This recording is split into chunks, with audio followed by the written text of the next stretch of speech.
Ephraim, I know. Okay, sorry. Oh. Hey, Dana, are you there? Okay. You look really uncomfortable. I think maybe the word looks like you're in pain, but you know, Ephraim, he worries. He worries all the time. But we also, you know, we are old. You know, if we're not watching People's Court, you know, and Evening Shade, and some of us things, and you know, I have learned how to Google. And we've never had a friend that was a celebrity. So we're a little bit, you know, we're a little starstruck, and we've been Googling about you. And we have some questions, and you may not know the answers. So we're going to start. Okay, we'll get to this sad stuff. But first, we want to ask you some questions. They said that the film Forrest Gump was made about you. How are you all three of these people? How are you all the people in this film? And we are just really confused how, you know, this one's the big one, I think. We are just, how are you Lieutenant Dan in Forrest Gump? We're very confused. And Bubba. And also Jenny. We're very confused that somehow these are all you. This film was made about you? Really? Okay. And then I guess you're supposed to die of AIDS at the end.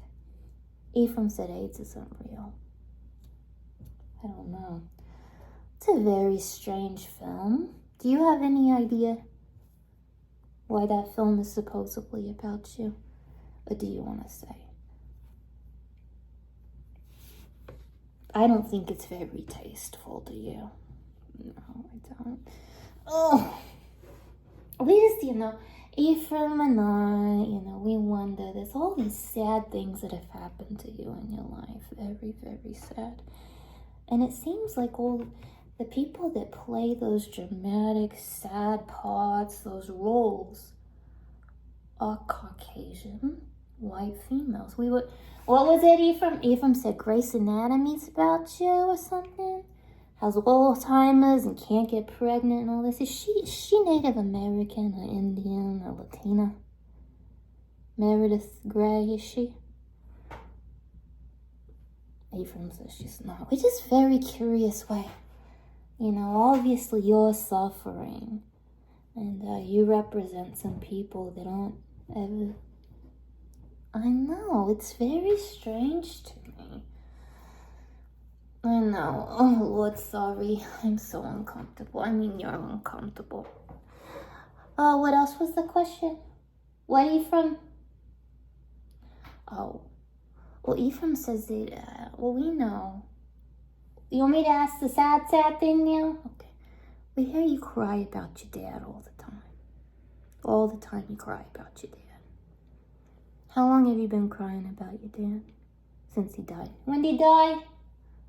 2018, 19, and you've been crying about it. It was traumatic. Very traumatic. And you're always crying about it. Yeah. All the time. Every day you cry about your father, upset, worried, and concerned. And apparently you're adopted. And there's people that, producers and directors, and then other people have adopted you or taken you in. When you cry about your father, I wonder which one of those people it really bothers. Or if any of them care when you're so upset about your father. Seems like you cry about him all the time.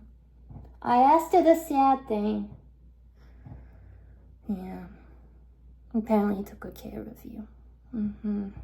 Well, you know, when you miss him, you can just wear this little koozie. Yeah. From Elroy. What was the other question?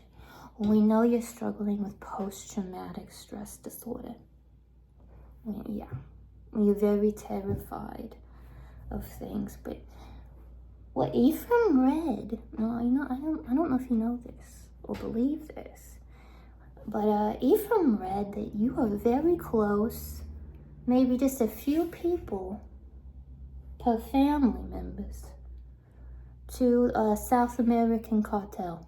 We read that on the fan page. What else did we read?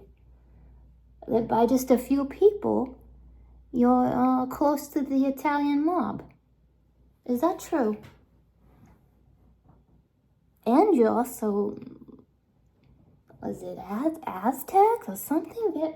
That I don't understand why you would be afraid. I think people would be afraid of you. Would they not? You seem like a little, a tough cookie, but all these people that you're connected to, you think people would be, afraid to be mean to you. But you're the one that's got all this anxiety and traumatized, and you're in pain and you're miserable, and people have made your life miserable. But Ephraim and I are just wondering, who in their right mind would make a disabled, sick person's life miserable that has all these connections to, these intimidating groups of people? I don't know who would be mean to someone to begin with. You are miserable and you're a pretty nice person, and I don't know why you would be miserable. I just don't know why anyone would be mean to you, but then also, you seem well connected. We read that, didn't we? There were pictures. Oh, ow. So, anyhow, we're just worried about you. And you seem very, in pain. And, I am still trying to find you a guy that maybe in the future, somebody, I know you have really low self-esteem because, people have been, which shit is that one? Talking about your bosoms. You've had women do this. You've had people talk about your bosoms, and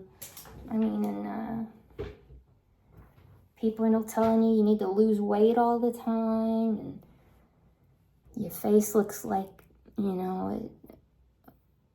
a supreme pizza. So, I know you're miserable, and you people have been really unkind, and there's no need for that. Because what goes around comes around, doesn't it, Ephraim? It does. So I just say, yeah, there's no reason for people to be unkind. But, anyhow, we were just reading our fan fiction. What, Ephraim? Oh, Ephraim says that old Jewish men are pretty scary as well. He says so. So he says no one better mess with you, because we love you. And if I could be there, I'd give you a big hug. But I can't, and you'd probably cry because you're in so much pain if I tried to hug you. Yeah. Okay. Those were my questions. I'll have some others. Luckily, Shabbat just ended at sundown, so I'll have more questions in the future. Okay. All right. Oh. Shalom.